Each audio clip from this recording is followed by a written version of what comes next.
ہمارا خاندان جو ہے قاسم خاندان کہلاتا ہے، اور وہ زلزلے سے پہلے 1880-86 جب بلوچستان میں انگریز آئے اور انہوں نے ڈیولپمنٹ شروع کی، اس کے ساتھ ہمارے بزرگ جو تھے وہ سیالکوٹ سے اونٹوں کے قافلوں کے ساتھ کوئٹے پہنچے، اور یہاں پر میرے جو دادا تھے خدا بخشے، وہ قلعہ 601 جو قلعہ ہے کوئٹے کا، میری قلعہ بھی کہلاتا ہے چھونی میں، تو یہاں پر آرمورر تھے۔ آرمورر سے مطلب کہ اسلحہ جو تھا اس کی مرمت اور اس کی نگہداشت، اس پر ان کی ڈیوٹی تھی۔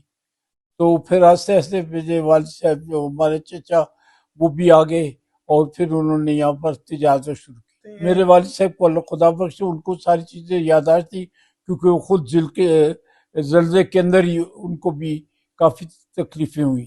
ہمارے گھر کے 7 افراد زلزلے میں فوت ہو گئے، جس میں میرے دادا جو تھے ان کی کمر کی ہڈی پھر شتیر آ کے گرا، تو وہ معذور ہو گئے، بعد میں کافی زندہ رہے لیکن معذوری کے ساتھ۔ گرمیوں کے موسم سے 31 مئی کا رات کا حوالہ ہے، تو لوگ جو تھے آرام زندگی میں اپنی بسر کر رہے تھے، لیکن کچھ جانور جو تھے وہ آوازیں لگا رہے تھے، اور ایک میں نے ریکارڈ میں نے خود سنا ہے جو کہ اولمپیا والے نے بمبئی میں بنایا ہوا تھا، اس میں کوئی فقیر کی آواز ہے کہ کوئٹے والوں خیال کرو زلزلہ آنے والا ہے۔ یہ اس ملنگ کی آواز ریکارڈ کی ہوئی انہیں، وہ میں نے موجود بھی تھی، پتہ نہیں کہاں چلی گئی۔ تو لوگوں کو پتہ نہیں تھا، کوئٹے میں زلزلے تو ویسے ہی علاقہ ہے ہی زلزلوں کا زون ہے، چھوٹے موٹے زلزلے تو بہت پہلے آتے رہے، لیکن اصلی جو بڑا یہ زلزلہ 35 کا گریٹ ہے، یہ تباہی کے لحاظ سے سب سے بڑا زلزلہ تھا۔ اس کا خرچ صرف کوئٹے میں نہیں بلکہ کلات، وسطی محمد، بلوچستان کے باقی اور جگہوں میں بھی اس کے اثرات پائے گئے۔ تو اس رات کو 3 بجے تقریباً اچانک اندھیری آئی اور آوازیں آنے لگی، مٹی کے گرد و غبار اڑنے لگا، اور اس کے تھوڑی دیر کے بعد زلزلہ ہوا، اور اس میں لوگوں نے پھر چیخو پکار شروع کی اپنے آپ کو۔ لوگ جو تھے چھتوں پر، کوئٹہ اس وقت 2 منزلیں تھیں، مٹی کے مکان یا جو بھی تھے، تو اوپر سو گئے تاکہ گرد و غبار اور مٹی سے اور گرمی سے بچ جائیں۔ لیکن جب زلزلہ آ گیا تو پھر اس میں ساری عمارتیں تقریباً گر گئیں۔ اس میں ہمارا اپنا جو مکان تھا، وہ اس کا چھت جو تھا کنداری بازار میں مکان تھا، آج کل شار اقبال کہلاتا ہے، تو وہ جو چھت گرا تو میرے والد صاحب، میری والدہ، یہ دونوں وہاں چارپائی پہ سو رہے تھے، تو بمے چارپائی بمے چھت وہ کنداری بازار میں آ گئے، اور باقی جو مکان تھا وہ اندر گر گیا۔ اس میں میرے گھر کے 7 آدمی، جس میں میری دادی، جس میں میرے پھوپھیاں اور میرے چچا، یہ 7 آدمی گھر گئے، وہ اس میں ضائع ہو گئے۔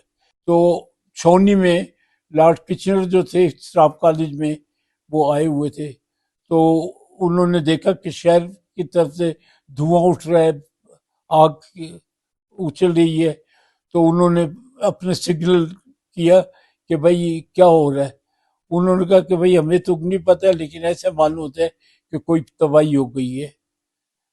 حتیٰ کہ لارڈ کچنر جو تھا کتاب پڑھ کے اپنی ایک الماری تھی اس کو اوپر سے رکھی، تو جب زلزلہ ہے تو کتاب نیچے گر گئی، تو وہ بہت گھبرا گیا کہ ہوا کیا ہے، کوئی چور ہے یا مجھے مارنے کے لیے آیا ہے۔ تو اس نے ایک دم اٹھا تو بجلی بھی نہیں تھی، خیر بہرحال اس نے کس طریقے سے اپنے یونٹ کو پتہ کیا، تو انہوں نے کہا کہ شہر میں زلزلہ ہے۔ انہوں نے کہا بس آپ لوگ میٹنگ کرو اور فوری طور پر شہر پہنچو، لوگوں کو مدد کرو اور لوگوں کو سہولتیں پہنچاؤ۔ تو انہوں نے اپنے ٹرک وغیرہ جو تھے آرمی کے، وہ شہر میں آگے، اور بتیوں کے ذریعے سے انہوں نے دیکھا کہ سارا شہر ملیا میٹ ہو گیا ہے۔ تو نالا جو تھا جنا روڈ پر، یہ بھی گر گیا، تو بہرحال وہ ٹرکوں کے ذریعے انہوں نے اس کو طے کیا، اور آخر رات کو 4:20 پر انہوں نے کوئٹے کو سنبھالا. یہاں پر ماشاء اللہ لگا دی گئی اور تمام شہر کے گرد خاردار تاریں لگائی تاکہ باہر کے لوگ آگے لوٹ مار یا قتل و غارت نہ شروع کریں. تو صبح ہوتے ہی انہوں نے پھر یہ حبیب نالہ کہلاتا ہے آج کل سینٹرل نالہ، اس کے اندر لوگوں کو کیمپ لگائے کیونکہ وہ محفوظ جگہ تھی اور وہاں پانی کی کاریزیں وغیرہ کبھی پانی آتا تھا. پھر جانور بھی وہاں لے گئے، گائے بھینسیں، ان کے دودھ وغیرہ. بس لوگوں نے ایک دوسرے سے تعاون کیا اور اس طرح تعاون کیا کہ چند دنوں میں ہی لوگ جو ہے تھوڑے تھوڑے سکون ہو گئے. تو حکومت نے ایک اسپیشل ٹرینیں چلا دی کہ جو آدمی کوئٹے سے کہیں جانا چاہیے اپنے عزیزوں کے پاس کسی شہر میں، بغیر ٹکٹ کے، بغیر کسی ڈھیل و جہد کے، وہ اس میں آئے. تو لوگ جو تھے اس میں مفت میں جانے شروع ہو گئے. لیکن ایسے لوگ تھے کہ جن کے نہ سر پر ٹوپی تھی، نہ پاؤں میں جوتے تھے، عورتیں تھیں دوپٹہ بھی نہیں تھا، کیونکہ اچانک ایسا بڑا حادثہ ہو گیا. تو ہر اسٹیشن مچھ ہے، سبی ہے، یا جو رستے میں اسٹیشن ہے، سکر ہے، روڑی آگے، تو لوگوں نے کھانا پکا کے ان کو جو پریشان لوگ تھے ان کو کھانا دیا، کپڑے دیے، بوٹ دیے. بہرحال جو بھی جس کے بس میں تھا انہوں نے ان کی مدد کی. اور اس کے بعد انگریزوں نے تمام جو ریاستیں تھیں، میسور تھی، دوسری تھی پنجاب تھی، مراٹھا، حیدرآباد، دکن، ان سے پیسے لے کے ادھر انہوں نے ماشاء اللہ کی طرح سے سارا شہر کو سنبھالا. آہستہ آہستہ یہ شہر آباد ہونا شروع ہو گیا. کوئٹے کی آبادی جو کتابوں میں گزٹر میں وہ 80,000 تھی، لیکن یہ کہتے ہیں 70,000 افراد فوت ہو گئے. ایسا کوئی گھر نہیں بچا جس میں کوئی نہ کوئی ختم نہیں ہوا ہو. اور پھر ان کو اجتماعی قبروں میں دفن کر دیا گیا.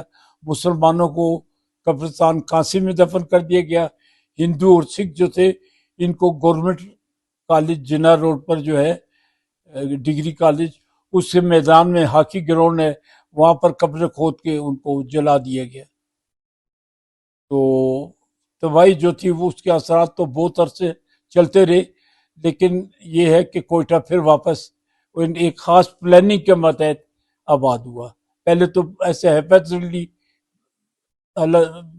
آباد تھا، کوئی گلی کھلی ہے، کوئی تنگ ہے، کوئی کیسی ہے، جیسے گاؤں قصبے ہوتے ہیں.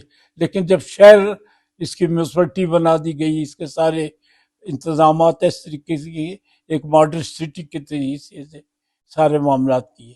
انگریزوں نے بہت جلدی اس شہر کو واپس شہر کی حصے سے آباد کروا دیا.